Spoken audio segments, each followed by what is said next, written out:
While most people are sheltering in place due to COVID-19, animal shelter workers are considered essential. Today I'm going to talk to you about being a shelter veterinarian. Hi, I'm Dr. Tiffany Hahn. I'm one of the staff veterinarians at the Peninsula Humane Society and SPCA in San Mateo.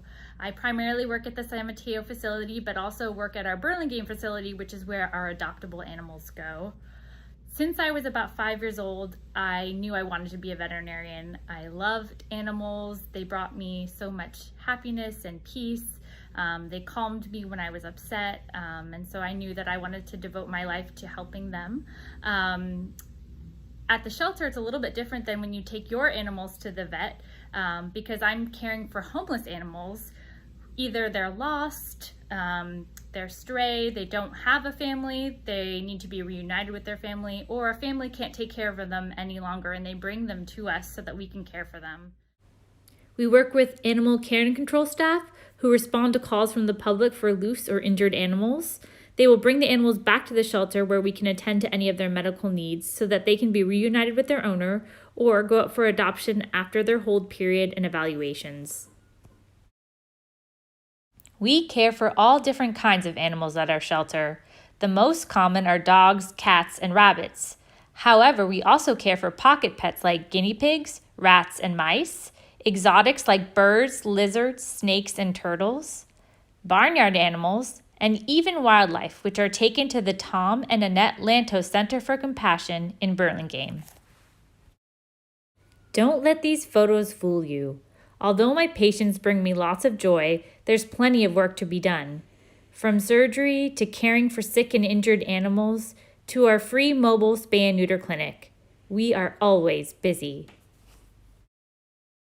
COVID-19 has affected the services that we can provide to the public, such as spay and neuter surgeries, vaccine clinics, and behavior programs, but we are still caring for our shelter animals. So this is Lady Bunnington, and she is here for her pre-spay or pre-surgery exam today. When I do a physical exam on an animal, I try to do it the same way every time. The first thing I do is I look at the animal and their behavior before I even start. She looks a little bit nervous. You can see her nose is twitching fast. She's breathing a little heavier, but she's allowing me to pet her. She's not trying to hop away, so that's a good sign. So I'm just gonna go slowly with her. And if I find that she is struggling, I'm gonna take a break and stop. But what I usually like to do is I start with the face and I look at her eyes and make sure that there's no cloudiness or redness or discharge. I look at her little bunny teeth, which sometimes they don't like, but hers are nice, and looking at how her teeth are, the occlusion is, so how they're touching and meeting together, make sure that that looks normal. I look inside her ears, make sure that they're clean. And then I kind of just feel along her coat, make sure there's no lumps and bumps or any like fleas or ticks, things like that that can live on their hair, any mites. I feel her tummy, make sure that everything feels normal, that she's not uncomfortable when I do that. I already shaved her belly, so I know that she has tattoos there. And the reason that she has these tattoos is because she's already spayed. So what that means is I don't have to do surgery on her. Here's an example of a tattoo. And the reason we put them there is so that vets like me who are gonna do surgery know if they have already had their surgery. So we don't go in and do it again, as that would be a lot for her to handle. But overall, Lady Bunnington's exam seems pretty normal, aside from her being nervous. The last thing I'm gonna do is use my stethoscope, which is this instrument here. And what this does is it allows me to listen to her heart and her lungs. So I'm gonna put the bell on her. And bunny hearts are really, really fast, but hers sounds normal. And her breathing sounds good as well. So essentially that's how I do a physical exam, and this bunny already has somebody who's interested in adopting her. So now that she's cleared, she can go to her forever home. So this is our surgery suite where I do surgery. Here's the surgery table over here.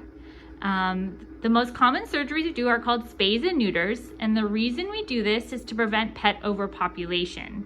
If we did not do these surgeries, there would be too many unwanted puppies and kittens and bunnies that could potentially be homeless.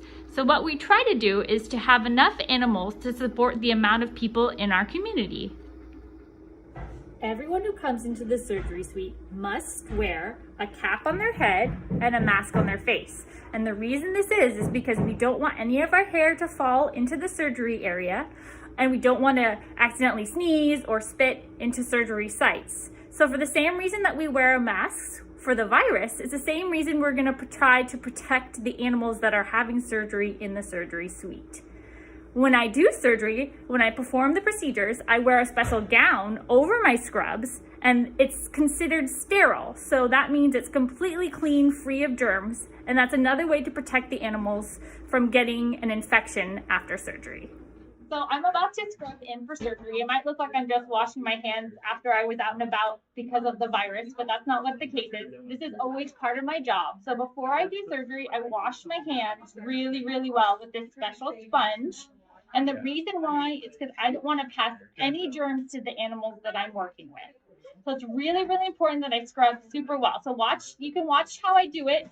Obviously, when you're at home, you're just going to rub your hands together, but I'm going to use this sponge to help me to wash. Okay, so first I'm going to get all this sudsy soap all over my hands and my arms. And that's with the spongy side. And then I'm going to scrub with the brush side, like this. And I scrub each surface really, really carefully to make sure that I get all the germs off. In these photos, I'm performing a neuter procedure on a male dog. I am wearing my special sterile gown and sterile gloves so that I will not pass any germs. Part of being a veterinarian is understanding animal behavior. The shelter can be a scary place for some animals because of the new and strange smells, sounds, and people. So this is another one of my patients today. This is Grinch, and he's getting returned to his owner, which is excellent. I just wanted to show you Grinch. I already examined him because, as you can tell, he's not really happy with me coming into his kennel. And the way I can tell that he's not so happy is his ears are folded back. He's a little bit wide-eyed. He's shaking a little bit. That means he's nervous. He's nervous. So the reason I wanted to highlight that is because not all animals want you to go up to them and say hi. So it's very, very important for you to talk to the owner and talk to your guardian or parent before you touch any animal, because you don't want them to get so scared that they accidentally bite you. So it's very important to read their body language and their posture, their eyes, their ears, and also to listen with your ears if they're making a sound like a growl or a snarl, or in the case of a cat, a hiss. So it's very important that you never just reach in and quickly approach an animal. I should mention that while social distancing, we shouldn't touch any new animals, no matter how cute they are. Just like you go outside to the playground for recess time, the dogs here get to come outside and play in their play yard. This helps stimulate their minds and their bodies and to help reduce stress. Treatment area where we do some examinations and also where we house our most critical patients. Thankfully, we don't have any critical patients at this time, which means these kennels are empty, and that's how we like it, because we don't want really sick or injured animals in our shelter. This is Taki. He's my next patient I'm going to be doing an examination on. All right, so this is Taki. He's about a 9-year-old intact male Shih Tzu.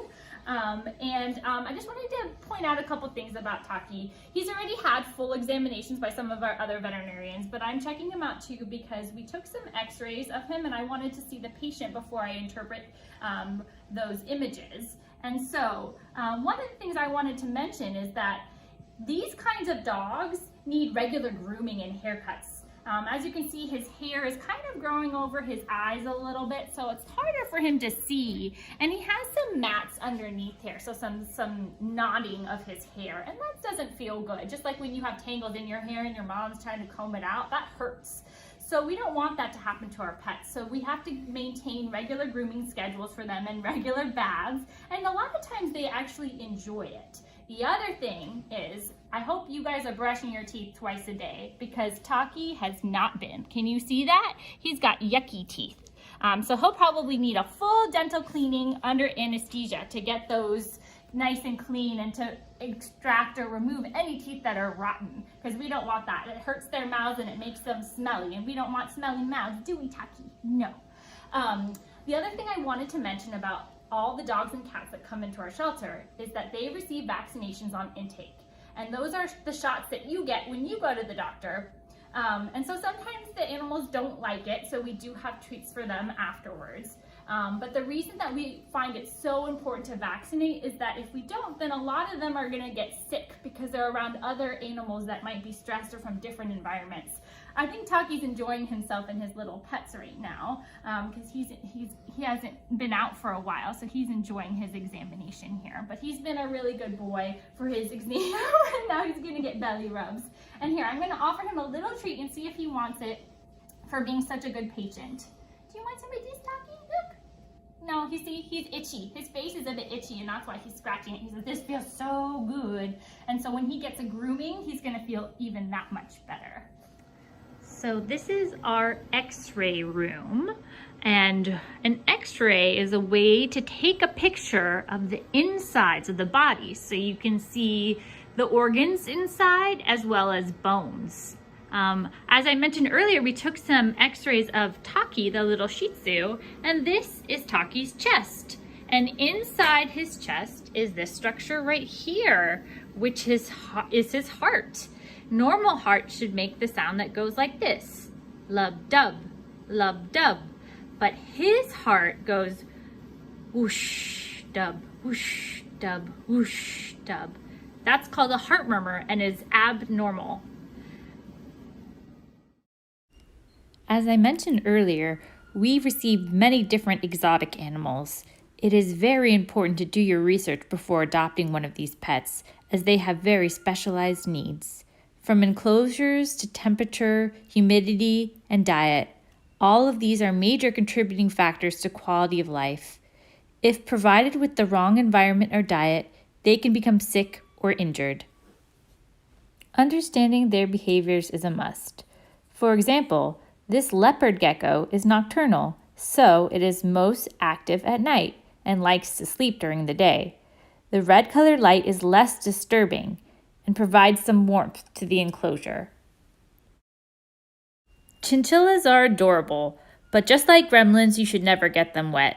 They prefer to bathe in dust, as this helps to absorb oils and moisture and keep their dense fur clean.